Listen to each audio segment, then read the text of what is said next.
Hello friends, welcome back to my channel. Friends, today in this video we are gonna learn the use of a very important phrase, that is having said that. And friends, this phrase is very important for your spoken English because it is commonly used in our daily conversation. So friends, first of all, let's see where we can use this phrase. So this phrase is used to show contrast between two statements. अर्थात जब भी हमें दो बातों के बीच में contrast बताना होता है, कंट्रास्ट शो करना होता है, तो वहाँ पे हम हैविंग सेड दैट का यूज करते हैं। जैसे हम हाउ एवर का यूज करते हैं, जैसे हम इन स्पाइट ऑफ दैट का यूज करते हैं, जैसे बट का यूज करते हैं, उसी प्रकार से हमें हैविंग सेड दैट का यूज करना है। और अगर हम चाहें तो हैविंग सेड दैट के स्थान पे हम केवल दैट सेड का यूज कर सकते हैं। हैविंग सेड दैट के स्थान पे केवल हम दैट सेड का भी यूज कर सकते हैं। और अगर इसकी हिंदी देखी जाए तो हिंदी में इसका मीनिंग हो सकता है इसके बावजूद, अर्थात जो बातें हमने अभी अभी कही है उसके बावजूद। तो इसके बावजूद इसका एक सेंस हो सकता है या पर फिर भी, इस तरह से हिंदी में हम कह सकते हैं। बट हिंदी उतना इम्पोर्टेंट नहीं है। हमें ये देखना है कि हम हैविंग सेड दैट का यूज तब करते हैं जब हम कोई दो बात कह रहे हैं और दोनों बातों में कंट्रास्ट शो हो रहा है। तो जैसे अगर हमें कहना है कि मैंने ग्रामर सीख लिया है फिर भी मैं धारा प्रवाह अंग्रेजी नहीं बोल सकता हूँ। और जैसे कहना हो कि कल छुट्टी है फिर भी मैं कल काम करूँगा।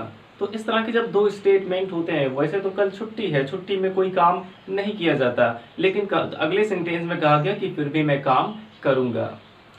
तो इस तरह से दो बातों के बीच में जब हम कंट्रास्ट बताना चाहते हैं तो वहाँ पे हम हैविंग सेड दैट या फिर दैट सेड का यूज करते हैं।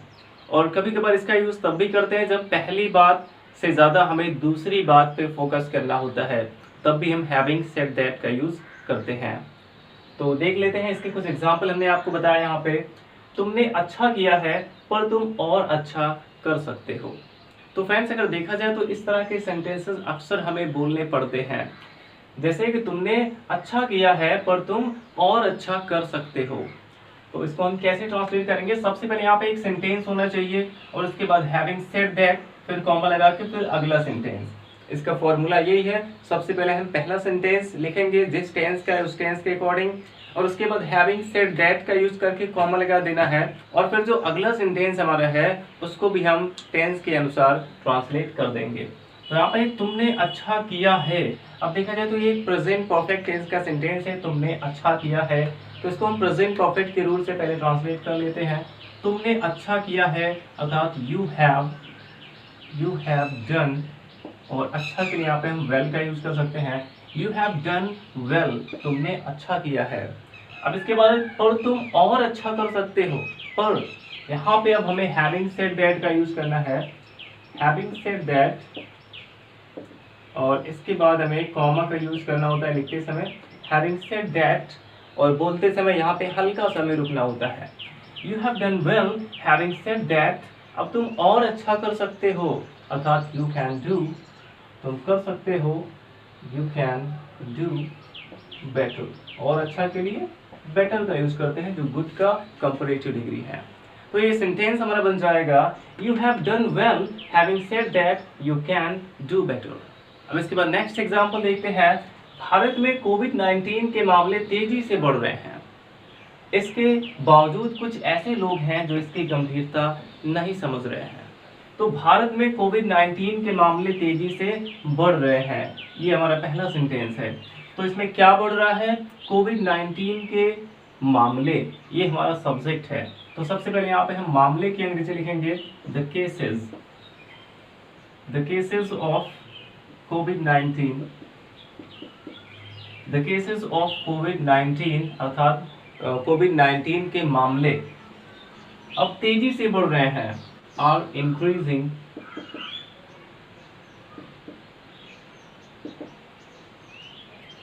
बढ़ रहे हैं के लिए हमने यहाँ पे लिखा are increasing, the cases of कोविड-19 आर इंक्रीजिंग रैपिडली। तेजी से के लिए हम यहाँ पे रैपिडली का यूज कर सकते हैं, इंक्रीजिंग रैपिडली इन इंडिया, या फिर हम इन इंडिया को सबसे पहले भी कर सकते थे कि in India the cases of कोविड-19 आर इंक्रीजिंग रैपिडली। तो ये हमारा फर्स्ट सेंटेंस हो गया कि द केसेस ऑफ कोविड-19 are increasing rapidly in India. अब इसके बाद है इसके बावजूद के लिए यहाँ पे हम हैविंग सेड दैट का यूज करेंगे। हैविंग सेड दैट, फिर कॉमा का यूज करेंगे। अब कुछ ऐसे लोग हैं कि अंग्रेजी क्या होगी, देयर आर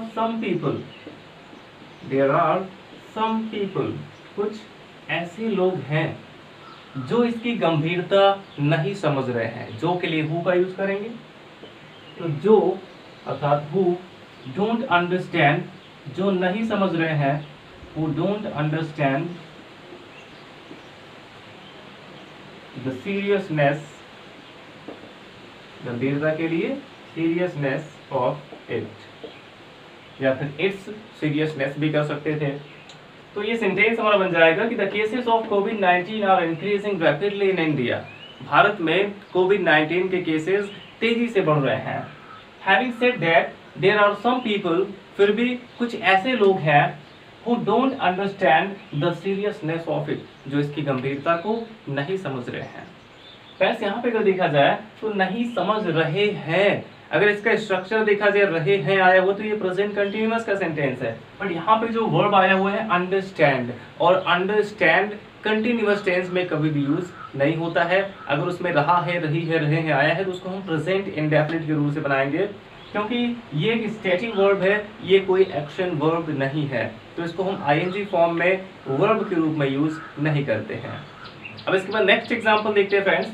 आपने इस फ्रेज का यूज सीख लिया है, आई होप आपने सीख भी लिया है, पर आपको ऐसे और भी फ्रेजेस सीखने की जरूरत है। यहाँ भी पर आया हुआ है जो कंट्रास्ट शो कर रहा है कि आपने इस फ्रेज का यूज सीख लिया है, पर आपको ऐसे और भी फ्रेजेस सीखने की जरूरत है। तो सबसे पहले हमें बनाना है कि आपने इस फ्रेज का यूज सीख लिया है, तो ये भी प्रेजेंट परफेक्ट का सेंटेंस है। तो क्या बनाएंगे कि you have learned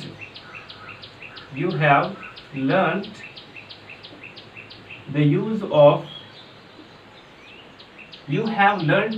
of this phrase. आपने इस फ्रेज का यूज सीख लिया है। You have learned the use of this phrase, इसे प्रेजेंट परफेक्ट के रूल से बनाया गया। अब इसके बाद हम हैविंग सेड दैट का यूज करेंगे, क्योंकि हमें आगे कंट्रास्ट बताना है। हैविंग सेड दैट, आपको ऐसे और भी फ्रेजेस सीखने की जरूरत है। तो आपको जरूरत है यानी कि यू नीड टू लर्न, आपको सीखने की जरूरत है। अब ऐसे और भी फ्रेज यानी कि मोर फ्रेजेस, और भी के लिए मोर का यूज कर देंगे, मोर फ्रेजेस लाइक दिस, या फिर ऑफ दिस टाइप भी कर सकते हैं, मोर फ्रेजेस ऑफ दिस टाइप। तो इस प्रकार से हम इस बात को कह सकते हैं फ्रेंड्स कि you have learn the use of this phrase, having said that you need to learn more phrases like this. तो फ्रेंड्स इस प्रकार से हम हैविंग सेड दैट या फिर दैट सेड का यूज करते हैं। तो दैट सेड अगर हमें यूज करना है तो जहां पे हम हैविंग सेड दैट का यूज कर रहे हैं बस उसको हटा के वहां पे दैट सेड यूज कर देना है, और बाकी कोई भी इसमें डिफरेंस नहीं आएगा सेंटेंस में। तो फ्रेंड्स आई होप आपको इस फ्रेज का यूज अच्छे से समझ में आया होगा। अब आपको करना क्या है कि आप ऐसे कुछ एग्जाम्पल आप खुद से बनाइए और उसे ट्रांसलेट करके हमें कमेंट बॉक्स में जरूर बताएं। Thanks for watching.